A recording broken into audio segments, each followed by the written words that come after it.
All right.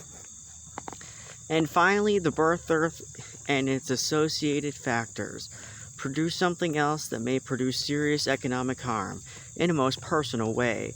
Who are the babies and children of today who will be the labor force of tomorrow? What are they like? How economically valuable will they be when they mature? Rather surprisingly, in a society, ours, that's been getting richer and richer, more children are likely to be exposed to poverty than in earlier times. Why? Mostly because of the increase in family dissolution. In Chapter 10, we will quantify the divorce statistics and show how an increase of divorce tends to take women out of the potential mother pool, thus lowering fertility. Here, let it be noted that a broken family is likely to be a female-headed family, and a female-headed family is likely to be a poor family with poor children, even if its origins are middle class. Damn, that's nice. I mean, there's elements of what we expect out of gender norms that probably just keep this as a caste-based thing, so I don't think it's inherently just a woman thing. So this is what the system kind of has set us up with.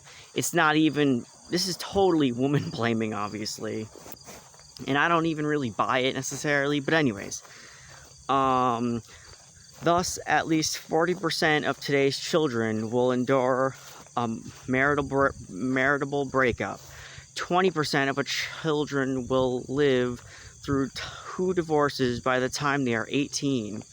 Female-headed families account for 56% of the total poverty population. In all, about 1/3 of our children will spend some time below the poverty line. This female-minded shit sounds really familiar. Like, I've heard this in the couple last years. Maybe What If Alt Hiss with his, what's it called? God damn it, you know what I'm talking about. And consider the rising tide of the wedlock births. As recently as 1960, only 5% of all births were out of wedlock. Today, the rate is 21%. The rate for blacks is very high, but from a lower base, the white race is expanding proportionally faster. At least part of this increase can also be seen as related to the birth dearth ethos. Later, marriage, less marriage, and finally a woman says, to hell with it, I'll do it myself, almost. Those out of wedlock children, too, are likely to live in deprived environments for at least part of their lives. Decadence. That's what if Alt Hiss was talking about. I actually made a video about this, attacking his idea of decadence being the decline of our society. And I think he was a proponent of the female-mindedness, or so anyways, man, that's messed up. And to add that the way education and income correlate with our fertility rate, census data from the June 1985 Current Population Survey, CPS, shows that among women who never had completed high school, the TFR was 2.5. Among women who were college graduates, at the rate of only 1.4. So yeah, basically he's lamenting female education, and demographers don't want that. A similar pattern is observable in the income data. Women and families earning less than $10,000 a year had a TFR of 2.1. Those women and families earning over $35,000 had a 1.4 TFR. So, a disproportionate number of our children are from ill-educated, poor households. That is an important but not new pattern. Birth rates are usually higher among the lower socioeconomic classes. What is relatively new is the fact that so many children from another wise middle-class ambiance are growing up poor, at least for a while. Is this harmful? A study conducted by researchers at the University of Michigan showed that children who have been through a divorce were 5 times more likely to be either expelled or suspended from high school than were children who had been exposed to divorce, who had not been exposed to divorce. Children from divorce backgrounds were twice as likely to repeat a grade. This year's political buzzword is competitiveness. We are told that America is losing ground in the international trade race. Professional Frank Levy, an economist at the University of Maryland, looks at current trends and notes that our labor force of the future, the fruit of the birth fertility patterns, will be disproportionately poor, ill-educated, and likely scared by family breakup. He says such a labor force can harm us in the future contest for international economic competitiveness.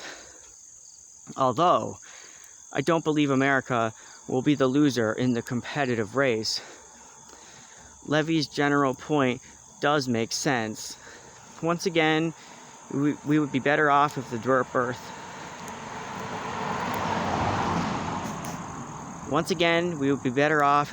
Earth had not visited us. Talking about trends makes the whole situation rather impersonal, but these trends, of course, are attached to real people and real groups of people, and they are not attached to real people in a uniform way. They are differentially involved. In the course of writing a book like this and talking about it publicly and privately almost incessantly, one ends up with an ear for nuance. To put it politely, many Americans are concerned that our current fertility and immigration pattern will yield harmful racial and ethnic results. See Chapter 9. One hears that the problem concerns blacks, Hispanics, Asians, Arabs, immigrants generally, you name it. Everyone, it seems, except the people doing the complaining. Well, in my judgment, they are dead wrong, as will be discussed later on. For now, note about the causes of the birth dearth. It is not due to fertility rates of the totality of blacks in America. The black TFR has fallen, and in 1984, the TFR for black women was 2.2 children, just a trifle above replacement levels. I think that is about where the national rate ought to be. But the TFR for blacks who have reached middle class status is somewhat lower than for whites. It is not due to fertility rates of the totality of Hispanics in America. The Hispanic rate has fallen, and the most recent CPS estimates from 1985 show an Hispanic TFR of 2.4 children per woman. That's mildly above replacement levels. Surely the Hispanics are not the unindicted co-conspirators behind the birth dearth. Moreover, the TFR for Hispanics in the middle class, while higher for middle class whites and blacks, is still below the replacement level. It is not hardly the fault of Americans of Asian descent. Their TFR is estimated at 2.0. It is not due to the fertility of immigrants. Their TFR estimated from the June 1985 CPS is 2.1. It is not due to fertility among Americans with low incomes or with little education. As noted on the previous page, their fertility is already relatively higher. And we obviously know that he points out that a lack of education kind of is better for society among females, which is really messed up, you know. So more kids from women who are just barefoot and at home, I guess, right? Jeez. So whose fault is it? What accounts for the birth dearth? The age-adjusted estimated CPS data show Americans with less than 10,000 family income about 2.2 TFR. Americans earning between 20 to 25,000 had a TFR of 1.7, and Americans with incomes with 35,000 had a TFR of 1.3. That's the West German rate, 2, the lowest in the world. Accordingly, let it be noted, the birth dearth is due to low fertility among middle and upper class. In America, blacks and Hispanics are much more likely to be poor than the population as a whole, while Asians and non-Hispanic whites are less likely to be poorer than the population as a whole. But when the data are adjusted for income, it is clear that the problem cannot be laid at the door of race or ethnicity. It is a straight class issue. It is an issue of non-poor and well-educated. It is, in short, a middle-class problem. We are seeking change. We should know who the prime target audience is. The culprit is middle-class, white, black, Asian, and Hispanic. Although there are economists who believe otherwise, it seems clear to me, for the reason laid out here, that the birth dearth is likely to hurt the economy.